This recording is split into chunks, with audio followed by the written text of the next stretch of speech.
Halo semuanya, seneng banget rasanya bisa balik lagi nemenin kalian.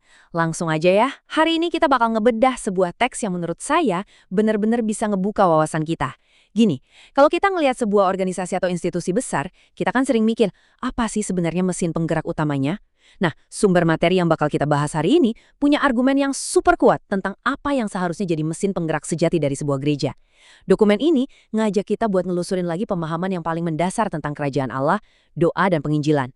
Dan yang paling menarik, kita bakal lihat gimana ketiganya ini ternyata saling ngunci satu sama lain. Penasaran kan? Yuk kita mulai aja langsung perjalanannya. Coba deh kalian perhatiin perbandingan yang satu ini. Di satu sisi, ada konsep doa yang bunyinya tuh kayak gini, datanglah kekayaanku atau datanglah kenyamananku. Ini tuh tipe doa yang skalanya kecil, rasanya intim, tapi ya jujur aja benar-benar berpusat pada diri sendiri. Sumber teks kita secara spesifik nyebut ini cuma sebagai sekedar sarana buat minta berkat aja. Tapi sekarang, coba bandingin sama sisi satunya lagi. Datanglah kerajaanmu. Wah, beda banget kan getarannya. Ini luas banget, ini otoritatif. Teks ini nunjukin sebuah pergeseran paradigma yang radikal, teman-teman. Di garis bawahi di sini, kalau Yesus tuh nggak pernah ngajarin doa yang berpusat sama ego manusia, tapi justru doa yang berpusat pada sebuah pemerintahan yang jauh lebih besar dari kita semua. Oke, kita masuk ke bagian pertama nih. Bukan sekedar kebutuhan pribadi. Waktunya kita mulai memikirkan ulang iman kita. Kalian sadar nggak sih, banyak banget komunitas di luar sana yang kelihatannya sibuk banget sama berbagai program, tapi entah kenapa kerasa nggak punya kuasa apa-apa. Kok bisa gitu ya? Nah, teks ini ngasih jawaban yang cukup menohok. Itu karena mereka seringkali ngelihat doa cuma sebagai daftar keinginan pribadi doang, dan penginjilan cuma sebatas rutinitas aja. Dokumen ini dengan tegas mau ngelurusin hal itu. Dibilang di sini doa itu bukan cuma soal kebutuhan pribadi kita, dan penginjilan sama sekali bukan sekedar aktivitas gereja. Keduanya itu sebenarnya adalah instrumen utama untuk ngejalanin pekerjaan kerajaan Allah di bumi ini. Penulis materi ini pengen kita benar-benar nangkep kalau dua praktek ini tuh terhubung dalam banget. Jadi bukan dua hal terpisah, di mana yang satu cuma buat urusan privat kalian di kamar, dan yang satunya lagi cuma buat acara di akhir pekan. Nggak gitu konsepnya. Lanjut ke bagian kedua ya, visi kerajaan Allah. Nah, di sini kita bicara soal gimana kita menyelaraskan hati kita. Supaya kita benar-benar paham kenapa doa dan penginjilan itu satu paket yang nggak bisa dipisah, materi ini ngingetin kita satu poin krusial. Waktu Yesus datang, dia itu nggak lagi mempromosikan sebuah agama baru loh. Dia secara spesifik datang buat memberitakan tentang kerajaan Allah ini. Dan ini bawa kita ke satu kutipan yang pasti udah sering banget kalian dengar, dari Matius 6 ayat 10. Datanglah kerajaanmu, jadilah kehendakmu di bumi seperti di sorga. Menurut sumber kita ini, doa Kristen yang sejati itu fokusnya 100% ke pemerintahan Tuhan, bukan ke kenyamanan kita, bukan ke ambisi pribadi kita. Ini tuh tentang penyerahan diri secara total, di mana kita minta supaya apapun yang terjadi di dimensi surgawi bisa diwujudkan secara fisik dan nyata di bumi. Mari kita coba dekonstruksi definisinya bareng-bareng. Apa sih yang dimaksud kerajaan Allah di sini? Jangan bayangin ini sebagai sebuah wilayah geografis yang ada batas perbatasannya di atas peta ya. Teks ini mendefinisikannya sebagai pemerintahan Allah, otoritas Allah, dan kehendaknya yang dinyatakan. Jadi praktisnya, waktu seseorang berdoa minta kerajaan ini datang, mereka tuh sebenarnya lagi secara sadar minta supaya Tuhan memakai hidup mereka buat nyelamatin jiwa-jiwa lain dan mengubah dunia. Ibaratnya mereka lagi ngebukain pintu dan ngundang otoritas tertinggi buat ngambil alih kendali hidup mereka sepenuhnya. Masuk ke bagian ketiga nih, kuasa melalui doa. Kita bakal bahas gimana doa jadi katalisator untuk sebuah misi. Sumber yang lagi kita bedah ini ngasih satu peringatan penting. Dibilang kalau gereja yang kuat banget di aktivitas tapi lemah banget di dalam doa, cepat atau lambat pasti bakal kehilangan kuasa spiritualnya. Pelayanan mereka cuma bakal kerasa kayak rutinitas kering aja. Dan yang paling parah, mereka bisa kehilangan hati buat jiwa-jiwa yang ada di luar sana. Kutipan dari Kisah Para Rasul 1 ayat 8 ini ngasih fondasi yang kuat banget buat argumen itu. Tetapi kamu akan menerima kuasa kalau Roh Kudus turun ke atas kamu. Teks ini nyorotin satu fakta sejarah yang menarik banget buat kita perhatiin. Jauh sebelum murid-murid di masa gereja mula-mula itu mulai berkhotbah atau keliling lakuin penginjilan, apa yang pertama kali mereka lakuin?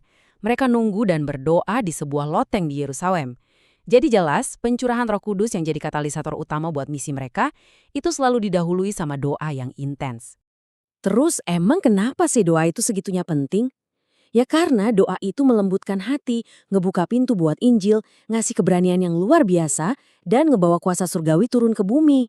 Ini tuh ngilustrasiin dengan sangat brilian kalau penginjilan itu nggak pernah cuma soal kecerdasan orang berdebat atau punya strategi komunikasi yang keren ala zaman modern. Bukan, ini murni soal Tuhan yang lagi bekerja melalui manusia.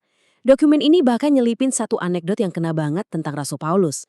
Kita tahu kan, dia salah satu tokoh paling besar dalam sejarah gereja.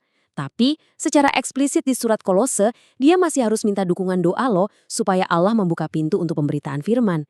Coba bayangin, bahkan sekelas Rasul Paulus yang terbaik aja butuh banget didoain. Oke, sekarang bagian keempat, penginjilan sebagai bukti. Wujud nyata dalam memanifestasikan kerajaan Allah. Kalau tadi kita ngomongin kuasa spiritual, terus apa dong hasil lahiriah yang kelihatan dari kuasa itu? Nah, dokumen ini menegaskan kalau penginjilan itu adalah bukti nyata alias manifestasinya kalau kerajaan Allah itu benar-benar lagi bekerja. Sering banget ya, agama di zaman modern ini cuma dijual sebagai alat buat nyari yang namanya kenyamanan pribadi. Cuma dijadiin cara instan biar kita bisa ngerasa lebih baik soal diri kita sendiri. Tapi teks materi kita ini dengan sangat tegas ngeletakin pemerintahan Allah atas kehidupan di sisi yang sebaliknya. Yesus itu datang bukan cuma buat nawarin penghiburan sementara buat kita. Enggak, dia datang justru buat ngebawa dan menegakkan sebuah otoritas absolut atas seluruh kehidupan manusia. Dan ini yang terjadi waktu otoritas itu benar-benar ditegakkan lewat pemberitaan Injil, teman-teman. Orang berdosa diselamatkan, hidup yang tadinya hancur dipulihkan, kuasa dosa benar-benar dipatahkan, dan Kristus diakui sebagai Raja secara penuh. Penulis materi ini mau menekankan banget bahwa setiap kali ada satu orang aja yang bertobat, atau setiap kali ada gereja yang berani melangkah keluar dari gedungnya buat melayani, itu tuh jadi bukti yang absolut. Bukti kalau kerajaan Allah itu nggak diam, melainkan lagi bergerak dan bekerja secara sangat aktif di dunia kita ini. Kita sampai di bagian kelima, puncaknya nih, panggilan bagi gereja. Momen mengubah posisi kita dari penonton menjadi aksi. Teks ini secara terang-terangan menantang kecenderungan gereja modern yang seringkali terjebak dalam kesibukan internal aja, sibuk melayani komunitasnya sendiri di dalam gedung yang nyaman, tapi kurang mau bergerak keluar. Kita dipanggil buat ngelihat lagi cetak biru dari gereja mula-mula yang dicatat dalam proses Kisah Para Rasul 4 ayat 31. Coba kalian perhatiin betapa cepat dan berenerginya urutan ini. Langkah pertama, mereka berdoa. Langkah kedua, mereka dipenuhi dengan Roh Kudus. Dan langkah ketiga, mereka langsung memberitakan firman dengan sangat berani. Ini tuh bener-bener prosedur 3 langkah yang simple dan bisa banget direplikasi sama kita sekarang. Dan coba tebak hasilnya pada waktu itu. Alkitab nyatat secara jelas kalau tempat mereka berkumpul itu sampai goyang secara fisik. Luar biasa kan? Itulah jenis kuasa yang benar-benar lagi dibicarakan sama sumber kita ini. Kesimpulan dari semua ini sebenarnya jelas banget. Hindari ketidakseimbangan. Coba deh kita bayangin, sebuah gereja tanpa doa udah pasti bakal kehilangan kuasa. Mereka mungkin di luarnya kelihatan sibuk, acaranya banyak, tapi di dalamnya kosong.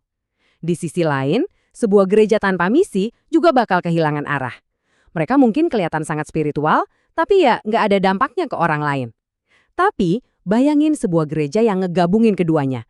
Gereja yang dengan sengaja ngeluangin waktu buat berdoa, mencari Tuhan dengan sungguh-sungguh, dan di saat yang sama rajin ngelakuin penginjilan. Wah, gereja yang kayak gini nih, yang pasti bakal dipakai Tuhan dengan sangat luar biasa. Setelah kita membedah semua informasi yang dalam ini bareng-bareng, teks materi kita ini ngajak kita buat ngerem dan memperlambat langkah sebentar. Waktunya kita ngelihat ke dalam diri kita sendiri. Pertanyaan refleksi yang pertama buat kita. Apakah doa saya selama ini masih berpusat pada diri sendiri? Coba pikirin itu baik-baik sejenak.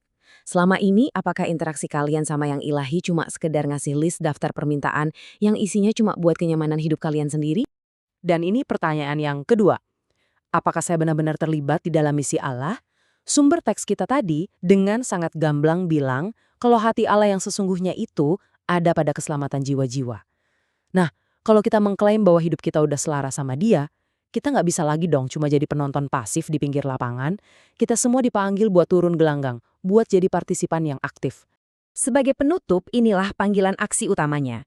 Teks ini dengan kuat ngundang kita semua untuk menjadi gereja yang berdoa, dipenuhi Roh Kudus, dan ngebawa Injil Kerajaan ini ke seluruh dunia. Pada akhirnya, materi ini ninggalin satu tantangan yang keras buat kita. Apakah kerajaan Allah ini cuma bakal berhenti jadi sekedar konsep teologis manis yang kita bicarain di dalam ruangan ber-AC aja?